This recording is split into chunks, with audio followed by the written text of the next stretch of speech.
Isn't that so awesome?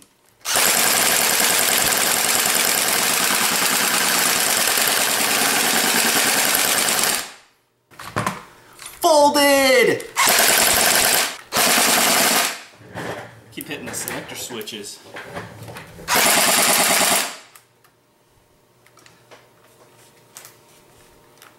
Keep hitting with my finger! Gotta say, that is freakishly cool. Well guys, I'm out. Out to play with my G36s.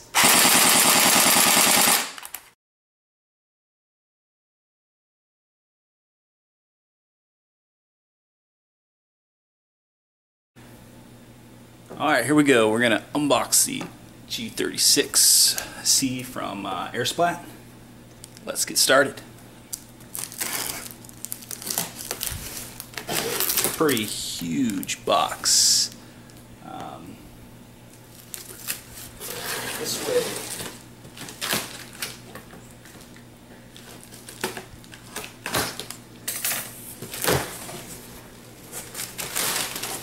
And this is a huge box, which means to lead me on that this is real G36C. Yes, it is. Awesome.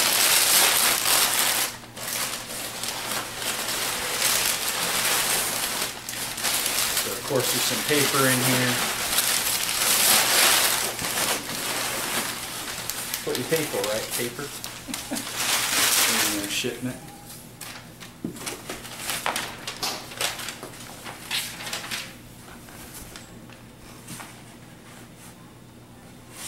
The Airsplat sticker. Alright, let's move all this stuff and open her up.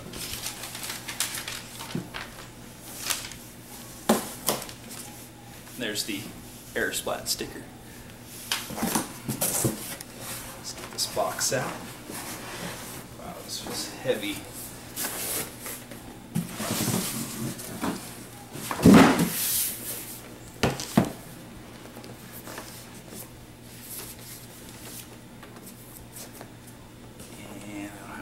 Space here because I have my other G36 near here, so I need to put that down too.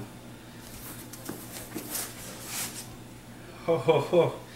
Oh baby, yes. Baby, it looks just like the one I have, a little bit brighter, probably because the light's coming down on it perfectly. But it looks perfect.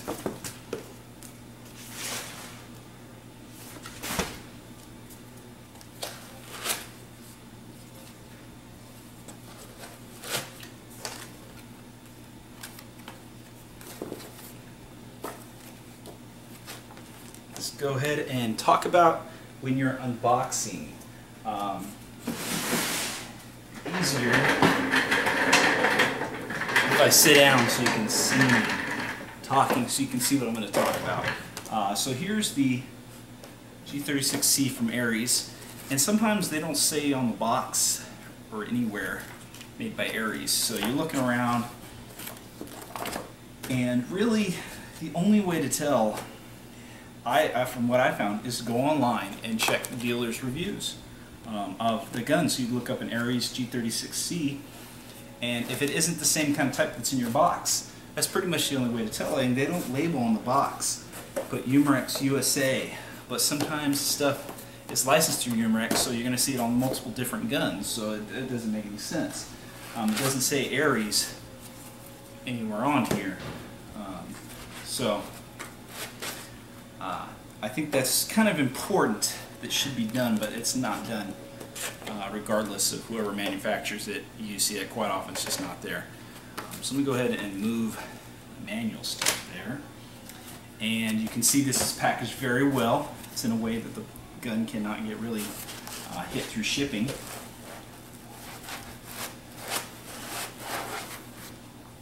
And there is the beauty. Wow.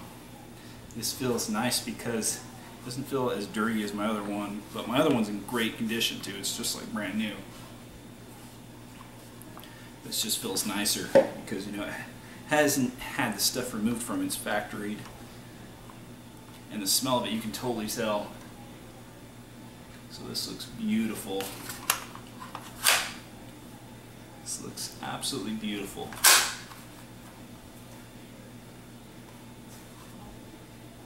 Okay, so now here's where it comes to the point you're going to check your gun. A few things to check for when you get your brand new gun, and this, I think you should do it anytime you buy a gun from anywhere.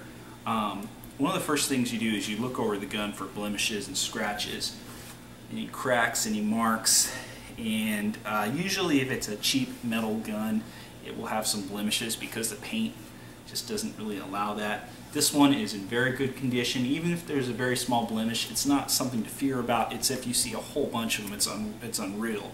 But here you can see this is in very good condition. This is the bomb right here.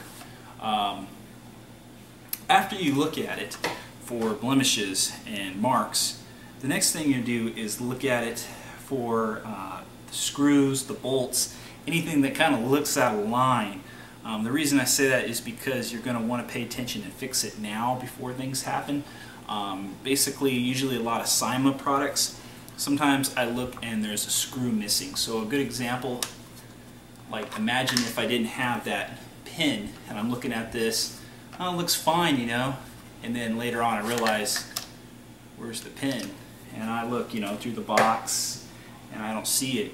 That's a good example. So you kind of should look through and make sure that your stuff is in good working condition.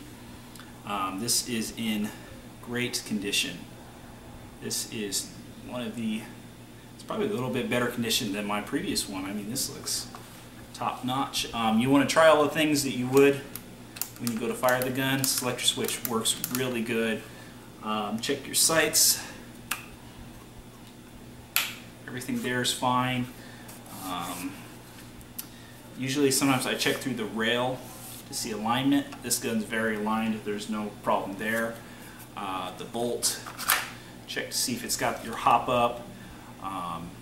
Of course it's going to have hop up, but you want to make sure it's not damaged, as well as being able to function how the gun's supposed to. It does function there. Looking at the battery, make sure that the red and black isn't touching on the wire. Check your barrel to make sure it's straight. Another thing you can check is take off this flash hider and check the threads, but I'll do that later when I attach. Oh no, I didn't realize it doesn't look like I'll be able to attach my maybe I will, my silencer here, because this pole's in the way. I don't know, we'll find out soon enough. So you look at that, you're looking at the bolts, and then pretty much that's all you can really check unless you're going to open the gun up. But if you go to open the gun up, you can see this is not all the way forward because it's either when I was pushing it, it locked like that, or it's still an automatic. So spring could be a little compressed at this point. We could fix that simply by pushing that button right there. I remembered about that. But another way is to actually hook up the battery and shoot in semi. But there's a button down here for the G36C from Aries that allows it to release spring tension, and it's a lovable gun, that's for sure. This I like more. I've got to see my hands on a KWA product, G36C, and I did not like it compared to this.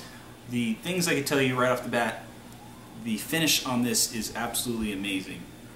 The way this gun breaks down is amazing, and you could just tell there's a lot less screws, it's a lot more defined.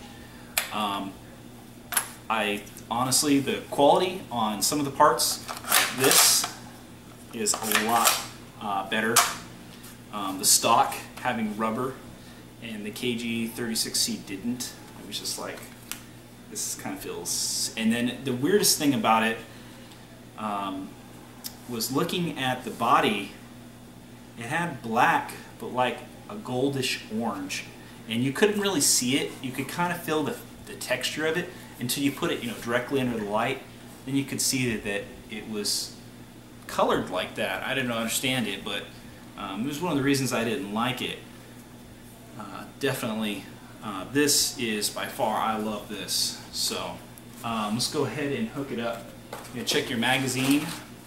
So when you're unboxing, make sure to check your magazine, make sure it winds and that it releases spring tension.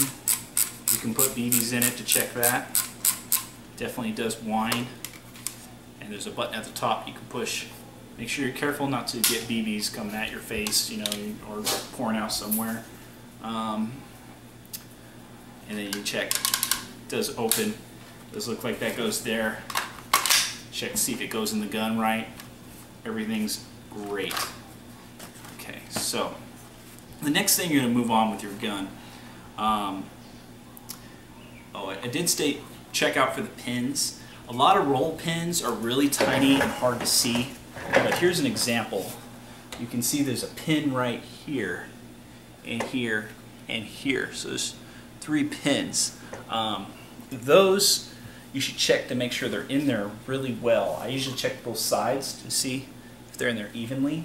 On this, you can definitely tell right off the bat when you look on one side, it's even, so it should be even on the other side. A lot of M4s, sometimes I find the roll pins come out simply because they aren't big enough in diameter. They're not rolled properly for some reason. A roll pin is just like a little scrap piece of metal and it's rolled and then it's put in there, so that's what a roll pin is. But this is definitely, the way they did this, built it really beautiful. So again, I would take this over the KWA simply because also, even though the KWA does perform a little better, the only problem I've had with these is the motor really smelling. I think the motor's going to die at some point, which is not a big deal. I can replace that easy to outperform or do something. I just love the exterior of this body. It's just unreal. Also the ball bearing in here will probably shatter if you shoot this quite a lot. It's just, I'm not sure why they didn't use bushings, but that can be replaced easily. I love this gun because it makes it easy to work in and out. To take out the barrel, it's very easy to take it out. You just undo this right here. It's just insane that this gun is beautiful. So we're going to go ahead and make sure that you check it properly for BBs. I usually just shoot it in a trash can or something, but if you want to do it to make sure that something doesn't happen, but you usually get your unjamming rod and you stick it down the gun and check to see if you can see the other end. You just don't want any BBs coming hitching, shooting out. Could have been there previously, maybe during a test or something. Okay, so you hook it up with a battery, check and see if it works. Like in my previous video, I talked about airsoft wiring. You need to know about the red and black not touching. You have a short somewhere, what happens is the gun will malfunction. It can cause a lot of heating and melt your Tamiya connectors and some other problems. Okay, so the gun doesn't shoot automatically, that's good. Alright, so now I go into semi. Automatic. Safety works fine. Everything works fine. And yeah, you just check it over. So this is just awesome. I wonder if something on this one. Yeah, these are like exact replicas. Sometimes I've noticed that when I buy dual weapons, there's something different about them. Manufactured at different parts in the factory, you know, different sides of the factory or a different place, and then there'll be something different, like a pin or something. But this looks, you know, exact from what I can see. I don't see any differences that are visual. You just can't find them. Okay, so let's go ahead and hook up that other rail, just because I want to. I also need to take this off, and the the way I took it off last time, I had to use a wrench because it's glued on there very well. So I'm going to stop the video here. You saw how I checked the gun. The gun's in really good condition, ready to go, happy with it. So we're going to move on here. What I'm going to do is say, catch you guys later now, but in the beginning of this video, you're going to see me holding those G36s. Pretty badass stuff. I'll catch you guys later.